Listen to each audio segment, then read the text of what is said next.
Hey guys, what's going on? So this is another video for my subs. I decided to go ahead and do a pitching video for this week, and what we want to focus on today is not necessarily pitching strategy. I mean, I guess it kind of is, but I want to show you guys how to sustain similar frame of references for multiple pitches. And I'm going to go over a few different pitchers. I'm not going to go over every single one, but I'm going to go over some popular ones. Andrew Miller, Jake Arrieta, Noah Syndergaard, Madison Bumgarner, Chris Sale, and Chapman. Just picking a few. But this philosophy works for any type of pitcher, really. The only exception might be like knuckleballers or something. But really, it should work for just about anyone. So what do I mean by sustaining, the similar frame of references? So basically, the pitch, if I throw a fastball up and away, the only other pitch Andrew Miller has to offset that is his slider. So if I'm throwing this pitch high and away, you want to throw a similar pitch that looks like it's starting from right there, but obviously it's not, and that's going to be like the slider. So in order to do that, I would have to throw the slider about like right in here. You guys can see with the pitch trail on that it looks like it might, go high and away, but then it starts to make its break and it's, it goes middle in. So wherever you decide to throw your pitches, just always keep this philosophy in mind. And this might be some, common sense to a lot of you guys, but I see a lot of people pitch very, very similar online. They're not really thinking about what they're doing. Like, for example, there might be, for Andrew Miller, they might just throw a fastball down and away. But then their sliders, it might be, like right down here, which that's not really like. So if you see a pitch coming in from about right here, and I'm just going to show you, so it means it's going to start about right in here, and hey, he hasn't thrown me a fastball middle in. That's where you'd want to throw it middle in to offset this. So once you see that coming in, it's going to be a slider because your opponent's only throwing fastballs away. Same thing if he's throwing you a fastball, if you're only seeing it away and you see that pitch start out away, really low and away, it can't be a slider. It's only going to be a fastball, so you can wait back and read it. And at the very worst, most people can foul those off. So I hope that isn't at least too confusing. So for Andrew Miller, let me show you a few things. I've actually had pretty good success with Andrew Miller online. He is a good pitcher. This is a live series one where he has his slider as his primary pitch. Now, something to note about Andrew Miller, he does have a daytime quirk. So if you have Andrew Miller in your bullpen, and a few other guys that have daytime quirks, I know Kelvin Herrera has a daytime quirk, definitely keep that in mind. I've actually tested it. The PCI does shrink even more with maxed out per nines. So it is absolutely just insane trying to face Andrew Miller in the daytime. Your PCI is so small. Now, I noticed a lot of people say that he's easy to hit, righty on lefty. So I'm here to show you at least what I do. And it's really simple. Here's what I do, guys. I challenge him with that slider, down and in. But you can also throw it high and in. You can throw it middle in. You can throw it down and in. Wherever you decide to throw your slider, make sure you're throwing your fastball at a similar frame of reference to offset this pitch. So if I'm throwing it middle in, about right in here, what you want to do is, and this is one of my favorite pitches of Andrew Miller, I like to throw that two-seam, about right up in here. So it looks like it's going to start from the same, or it does start from the same plane, but obviously it breaks up and away. And a lot of people will chase that pitch even if it's outside the strike zone. So then what you'd want to do is throw that slider about middle in right here. Bam. It is a difficult pitch, so you need some really good accuracy with it. And if you throw it too far inside, they'll get an automatic bailout. But about, right in here, bam. That's a really good pitch. Now, if you don't want to throw that pitch, you're scared to throw it up, which I don't know why. That's another thing I want to talk about. Don't be afraid to throw your breaking balls up in the zone, and I'll kind of talk about that later, especially when we go over Syndergaard and Arrieta. But if you want to throw your slider down and away, same thing. Say you want to throw that down and away, or down and in, my bad. You want to be throwing your fastball right here. All right, it's starting from the same plane. So you gotta make sure your pitches complement each other, guys. You can't be throwing high fastballs and low changeups. So maybe we'll go over Nolan Ryan too or something, because he'll be a good example to show. Against lefties, same thing. It's going to be a little easier to get lefties out because you want to start that fastball, in on the hands and the slider, same spot. You can also, something else you can do though, if you're throwing that fastball middle in, about right in here, trying to jam them, another really good pitch that's going to offset that is the slider, sometimes right in here. because I mean, it's starting about right here, so it's starting from about the same plane, and it'll break straight down. All right. Don't just throw a high fastball up and in, and then a slider down and away. That's really too predictable. You have to make sure your pitches are starting from the same plane. All right. Pretty simple stuff from Andrew Miller. Something else you can try against righties is trying to backdoor that slider every now and then. Just mix it up, but really utilize his two-seamer. He does have a very good two-seamer. And don't be afraid to attack the strike zone of Andrew Miller. If they hit it, whatever. But really, spam the slider and attack the strike zone of Andrew Miller. Let's go ahead and move on to Jake Arrieta.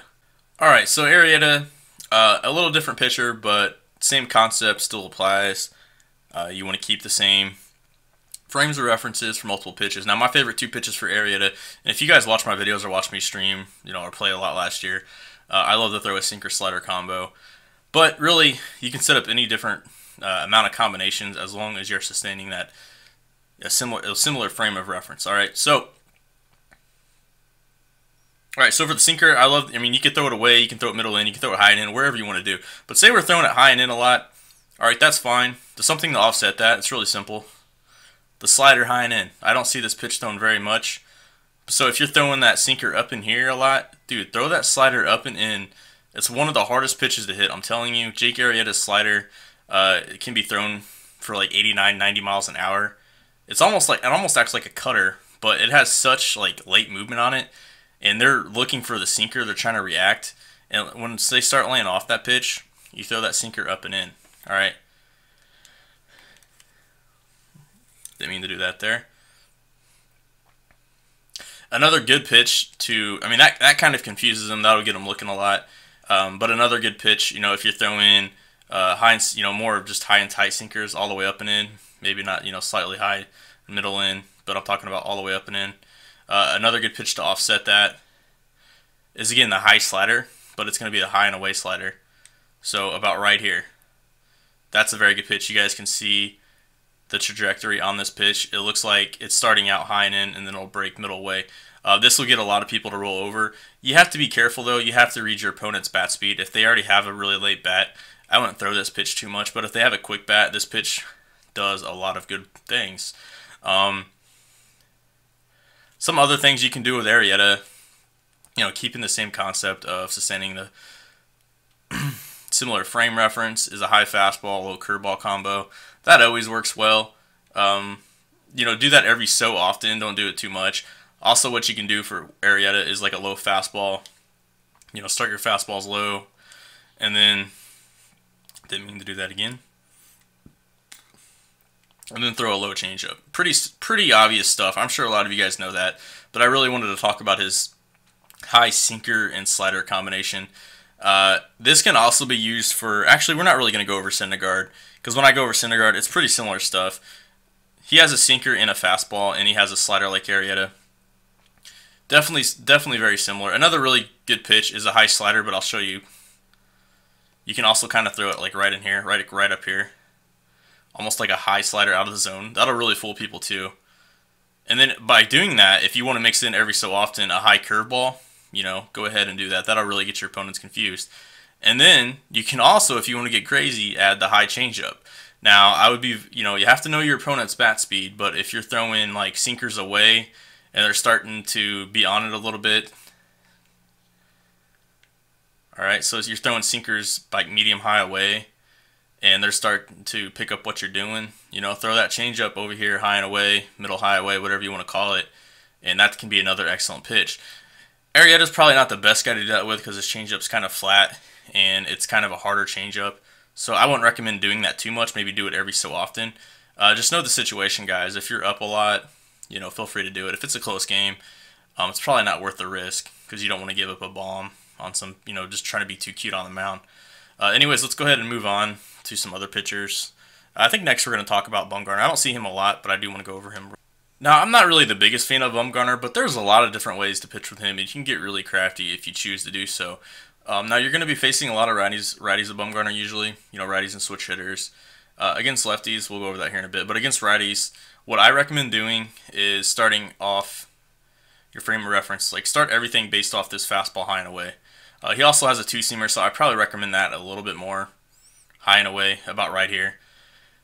You can even go a little higher if you want. You know, anywhere in this area, kind of medium high to just above the strike zone, high and away. So anywhere in this area. All right. So you want to start everything in here. You can go lower every now and then. I mean, you can mix it up, but I'm just saying your base, your pitches starting out in the game, I would recommend starting this area. So what that's going to do for you is you're going to be able to throw your slider, again, similar to Andrew Miller, you know, medium in and high and in. But the difference between like Andrew Miller and Bumgarner is that Bumgarner has a little bit of a harder slider. I'll show you guys. All right, missed my spot there. Does it even throw me? Does it even show me miles an hour? Okay, 89 miles an hour. So this is kind of similar to what Arrieta's slider was. So you can almost use this as a cutter. So this right here, you know, just pick, you know, use common sense. This pitch right here, high and in, can really get them, especially if you can throw it for a strike, which it's not always the easiest. That's actually a really good pitch as a pop-up. It can be kind of dangerous if they have a quick bat, so you definitely want to adapt if they are picking up on that pitch. But if you're throwing that slider high and in, you know, high, middle, in, and you throw this fastball, you know, high and away, or just above the strike zone, it's all coming from the same frame of reference, and you'll get people to chase it. All right, but what's great about Bumgarner is he has some other pitches that complement that spot in the strike zone. So once you start throwing that, you know, that high fastball, high and away, mixing that slider, medium, high and in, you know, he can also throw in this curveball. And you can, don't be afraid to throw it for a strike, but you can throw it straight down if you want, or just under the strike zone. You get people to chase that pitch as well. His curveball is actually pretty solid. All right, he got a hit there, but it's a computer, so ignore that. But really, in Bumgarner, you're going to do a lot of pitching to contact. And again, I don't see a ton of people using him. All right, and then the changeup, you want to probably throw it middle away, because it looks like a fastball is going to be about right in here. All right, but it doesn't matter what quadrant of the strike zone you choose to attack. Just keep the same concept in mind. Mix it up though. Don't just, you know, throw only these same types of pitches. I'm just saying this should be your base. This is what should be when you start the game. This should be where you're attacking and getting a feel for your opponent. Now, if they can't hit it, just keep doing it. But same applies. You can throw stuff, you know, you can do it middle away, down and away, whatever. It's just if you do it down and away, it's going to be quite obvious if you throw a curveball like straight in the dirt or a slider down and in, which it can work, but you're going to throw it really far down and in. Really, just mix up your pitch as best as you can. This is just another tool to add, you know, to your pitching game to help, you know, give you a small advantage against your opponents. And this is how I like to pitch a lot. You know, I'm always thinking about keeping the same frame of reference, because that's what's going to fool the hitter. I mean, they're going to have to either guess, or unless they're really, really good at picking up pitches and they have very good reflexes, you're going to get people confused up there. So Bumgarner, there he is. Let's go and move on to another pitcher. We'll go on and move on to Chris Sale. Chris Sale is actually kind of similar to Bumgarner. One thing that I will say you want to do different is you really don't want to throw this high and in slider, because this slider is a lot slower. It's almost like a slurve. We'll show you guys this slider right now. It's usually in the low 80s. I think sometimes you can hit 79. All right, that was 80 miles an hour. So his slider is more of a true off-speed pitch, whereas Arrieta and Bumgarner's slider was more of like a hard cutter. Miller's was kind of in the middle. Miller's just a really good, you know, overall slider, like a traditional slider. Chris Sale's is more like a slurve, especially from his delivery and his release point. So, you know, what you want to do a little bit more of Chris Sale is keep things a little bit lower. Like, I love throwing this pitch down in here. And again, his slider has a little bit more downward tilt to it, in my opinion, than Arrieta and Bumgarner's. So if you throw a slider down and in, what you want to do a little bit more is, you know, kind of throw it more middle away, like right there. But also, his slider has so much break on it that you can also throw this inside fastball a little bit more. And you can do this with Bumgarner and Miller too. But you can throw this fastball, you know, middle in, and then combat that with a slider that's about right here. And this slider has so much break to it, so you can get away with doing this. Very difficult pitch to lay off. It's just a matter if they're going to get that bailout animation or not. I mean, that's a very good pitch. You really want to pick up on their bat speed. If they have a slow bat, I would attack them a little bit, you know, slightly. Middle in, I would just attack the inner half of the strike zone a lot more than I would the outer half. Of Chris Sale, I mean, that's kind of the difference between Chris Sale, I think, and Bumgarner and Miller. Miller, you can tack middle in too. He throws hard enough where he can do that. Bumgarner, I would kind of stay away until you can pick up their bat speed. If they can't turn on a Bumgarner fastball middle in, then keep attacking. But Chris Sale's a little different. You can also like throw his changeup. I like to throw it down and in a lot. You can throw it down and away. Basically, I just don't. I like to keep the ball down more of Chris Sale because his slider is more like a slurve to me, and his changeup and slider have more break, in my opinion, more downward tilt than Arrieta and Bumgarner. So nothing really too crazy. Same concept. I really just like attacking middle in a lot with Chris Sale compared to the other pitchers. So let's go ahead and move on.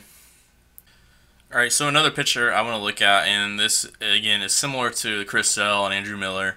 Is Chapman. We see a Chapman a lot more though, and what I like to do with Chapman is I don't typically like to start out with a fastball because it's pretty much a guessing game with Chapman unless you just have like the best reflexes, and some people can set off speed and foul off his fastball, or some people can set fastball and then adjust and either foul off the off speed or put it in play. But again, the same concept kind of applies to Chapman, similar to Sale. I really just like to throw a slider, down and in, middle in, low, even straight down sometimes. This slider has a lot, pretty good break. His sideward has more side-to-side tilt rather than downward tilt, but it does have some downward tilt to it as well. But that's really what I like to do with Chapman. Nothing too crazy. I just like to challenge him a lot. Every now and then I'll throw a fastball like high and in, or not high and in, high and away, or, slightly high middle away, whatever you want to call it. Pretty similar stuff, nothing too crazy. I would say with Chapman, just don't, know your opponent. Don't challenge him right away with just straight fastballs, middle, middle in, low and in, high and in. Especially high and in, because that's high and in is really easy to pick up with Chapman. I think it's better to start off middle in or low and in. If you're going to do high and in, make sure you're throwing some sliders about right in here. Those are just hard pitches to throw because a lot of times they'll get that bailout animation. Another good pitch for Chapman, if you're starting to throw down in sliders a lot, is like a middle away changeup. Just be careful with it though. If they have a really quick bat, you should be okay. About right in here, this can be a very good pitch. Alright, if you're throwing that middle away changeup, middle in fastball, low in fastball, sometimes all the way down in fastball, just offset each pitch. It's pretty simple with Chapman. I would say just don't spam his fastball. Pick up your opponent's tendencies. If they can't hit the fastball, sure, spam it. But Chapman's pretty self-explanatory. Let's move on to a few more. All right, so for Nolan Ryan, this is probably where I see a lot of mistakes on how people pitch with Nolan Ryan. They get kind of lackadaisical, and all they want to throw is high fastballs, low changeups. High fastball, low changeup, high fastball, low changeup. All right. Definitely don't want to do that because people are going to be able to recognize once the pitch is starting out high, it's always going to be a fastball. And if the pitch goes low, let it go. Have you guys heard that saying? If it starts high, let it fly. If it's low, let it go. Well, don't do that with Nolan Ryan. Basically, what you want to do with him is throw, medium to low fastballs complemented by changeups. But also, a pitch that a lot of people don't throw with Nolan Ryan that I've been preaching for a few years now is this beautiful pitch right here. The high and away changeup, and kind of like the high, slash middle in changeup to in on the hands on righties. It kind of looks more like a circle change. It breaks in on the hands a little bit. I completely missed my spot there, by the way. That's the biggest problem with Nolan Ryan. We'll see if we can do that. Yeah, that pitch right there can be very, very good. It kind of breaks in on the hands on righties. So if you're throwing high fastball, that changeup about right in there is an excellent pitch. And then again, if you're throwing like a high fastball out of the zone, or high and away fastball, I'm telling you guys, one of the best pitches if they have a really quick bat is this pitch right here, the high and away changeup. Oh man, it'll fool some people. All right, obviously throw it for a strike. I'm an idiot, I can't pitch, but yeah, that can be a beautiful pitch right there. Obviously, if they hit it, it can be hit hard. But it is a very difficult pitch to stay back on. The running fastball has a little bit of movement. I wouldn't get too crazy with it. I mean, you can kind of use it in on the hands on righties. That's about the only thing I would do with it. One other pitch you can throw in there to kind of complement your high fastball and your low and in changeup is kind of, I mean, you can throw low curveballs, that's fine. I think another good pitch, though, for Nolan Ryan, especially against righties, is like, the high and in, the high middle, and not all the way. Well, you can try high and in curveballs, but I really like kind of the middle in curveball, almost off the plate a little bit. Missed my spot there completely. But, I mean, it takes some practice to get used to hitting with Nolan. I mean, that's a really good pitch. Against lefties, instead of throwing the change... I mean, so here's how you do it against lefties. The middle end changeup's an excellent pitch. Very excellent pitch. Obviously, I mean, you got to spot it.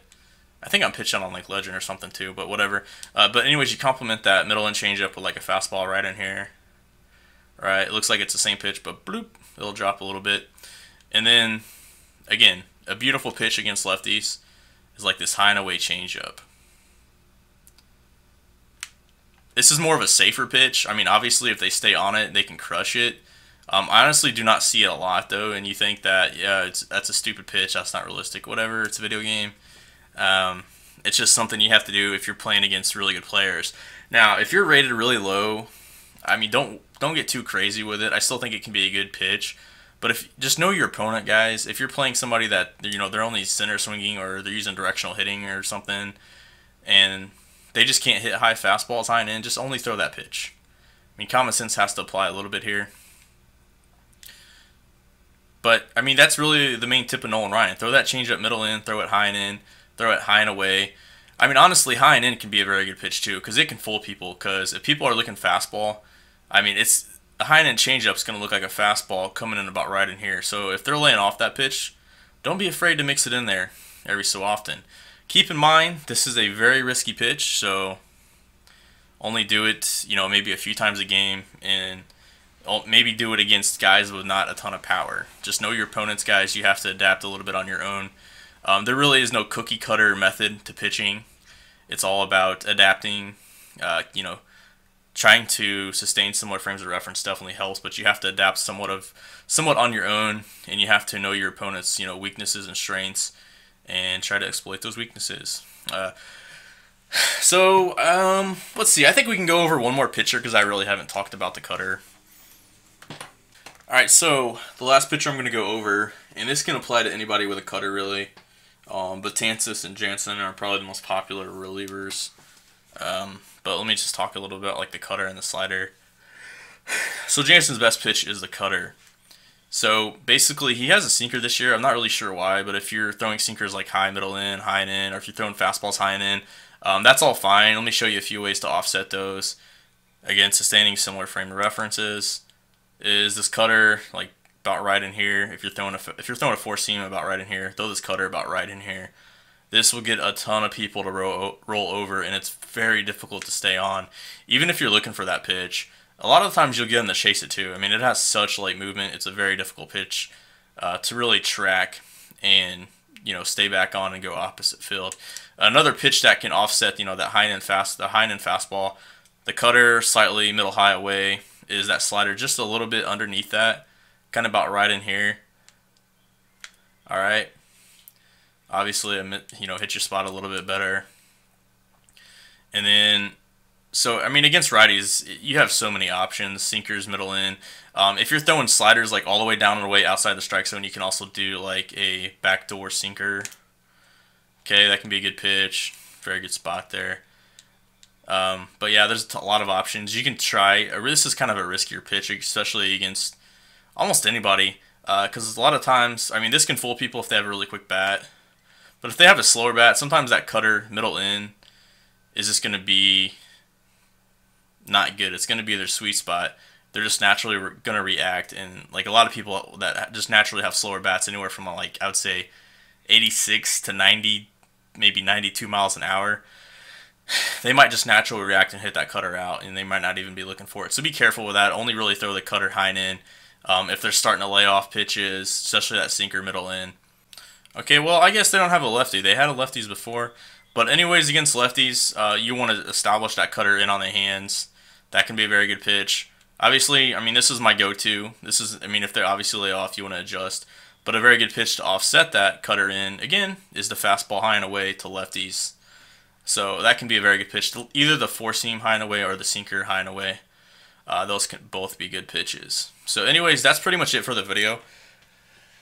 Again, guys, if you have any specific ideas, please let me know. I don't want to do like too vague of tip videos. I kind of want to do something more in-depth and advanced, but I don't want it to be too specific to where like it won't ever apply. So I know the first video it only showed 3 pitchers, but I think there were 3 pitchers that you will see, especially Nate Jones and Diekman. You were seeing them a lot. People probably aren't using them as much because some people are picking up on it. But hopefully these gave you some tips on how to pitch with these pitchers. At least I shared the concept with you guys. I'm not saying to only throw these types of pitches. I'm not saying that at all. I'm just saying this is a concept that you should be applying to your pitching. Some people might not know about this, but if you're play baseball, you probably already know about this. But really, this is kind of a video to just show you guys, don't be afraid to throw some, like high off-speed pitches. A lot of people get a little bit of predictable and they're scared to throw, like high change-ups, middle-end curveballs. Some people just want to be cookie cutter and throw low off-speed, high fastballs. That's basically what this video is telling you not to do. Anyways, I hope you guys learned a thing or two. Again, I appreciate you guys subbing, and please, if you guys have any ideas, let me know. Next week, we're probably going to continue our roster predictions. Let me talk about that for a second. Now, for that, give me feedback on that too, please, if you guys watched the roster predictions. I know I got a few correct, and I think there's still a few that apply. But definitely let me know on the format if I went over too many players, if you guys just want me to focus on players that are going to go from silver to gold or higher, if you don't want me to worry about the bronzes as much. Just kind of give me an idea of how to organize it. I know I didn't organize it the best. And if you guys want me to organize it by tiers, team, position, just let me know. It should be a little easier next time since I already have a lot of players written down and I'm already tracking a lot more players. So it should be a little bit easier. And if you guys, again, have any recommendations on players you want me to spotlight and go over, I can include them in the video as well. If I choose not to put them in the video, that's usually because I don't think they should have any change at all, but I'll at least try to mention them. So please, any feedback is appreciated. Thanks again for subbing, guys. I appreciate it. I'll see you guys next time. Peace.